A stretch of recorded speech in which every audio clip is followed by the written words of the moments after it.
নমস্কার বন্ধুরা, অলৌকিক সত্য ঘটনা চ্যানেলে সবাইকে স্বাগত জানাই।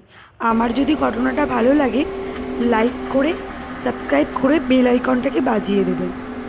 আমার সঙ্গে ঘটে যাওয়া একটি ঘটনা। আমার হাজব্যান্ড একটা ফ্যাক্টরিতে চাকরি করে। সেই ফ্যাক্টরিতে এক সপ্তাহ নাইট এক সপ্তাহ ডে থাকে। যে সপ্তাহটা নাইট ছিল আমি বাড়িতে একাই থাকতাম। আমার হাজব্যান্ড ডিউটি চলে গেছে। আমিও রাত্রিরে 10:30 নাগাদ হাজব্যান্ডকে ফোন করি যে খাওয়া দাওয়া করে নিয়েছো? বলে হ্যাঁ। তুমি খেয়েছো? দরজাগুলো ঠিক করে দিয়ে দেবে, কেউ ডাকলেও দরজা খুলবে না। বললাম হ্যাঁ ঠিক আছে। তো আমি ফোনটা রেখে দিই। তারপর আমি 11:30 নাগাদ ফোনটা নিয়ে একটু ভিডিও দেখছিলাম।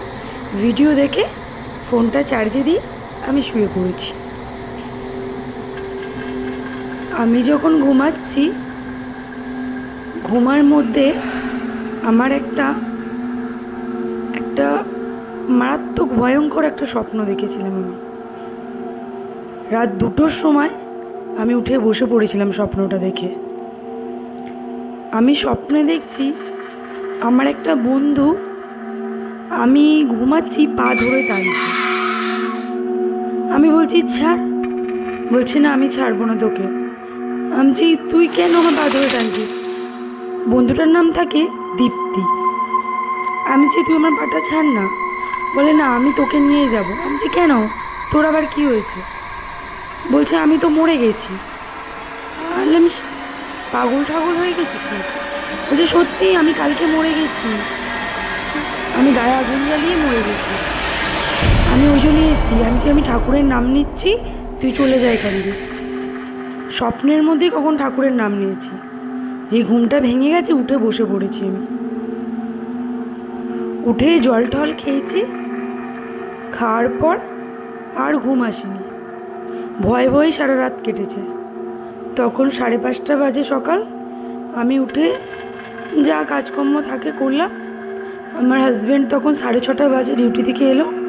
আমার হাজব্যান্ডকে বলছি জানো এরকম স্বপ্ন দেখছি। তারপর সকাল 10:30 নাগাদ আমার বড় মামা ফোন করে বলে জানিস ববি, দীপ্তি কালকে গায়ে আগুন ধরে পুড়ে মরে গেছে। আমি কি বলছিস? বলছে হ্যাঁ কালকেই মারা গেছে। আমি মামাকে আর কিছু বলতে পারিনি। আমি ফোনটা রেখে বসে পড়েছি। আর বসে রীতিমতো আমি কাঁদছি। আমার বর বলছে কি হয়েছে? আমি বললাম এরকম ব্যাপার। আমার বর বলছে সত্যি এগুলো এরকম একটা তুমি স্বপ্ন দেখেছো? আমি নিজেই বিশ্বাস করতে পারছি না। ঠিক আছে ভয় পেওনি, হয়তো বন্ধু খুব ভালোবাসতো তাই তোমার সঙ্গে দেখা করতে এসেছিল। তার 10-12 দিন তো আমি রাত্রে তারপরে ঘুমাতেই কোনো দিন পারিনি। তারপর আস্তে আস্তে স্বাভাবিক হয়ে গেছিলাম। আমার ঘটনাটা যদি ভালো লাগে আপনারা কমেন্ট করে বলবেন।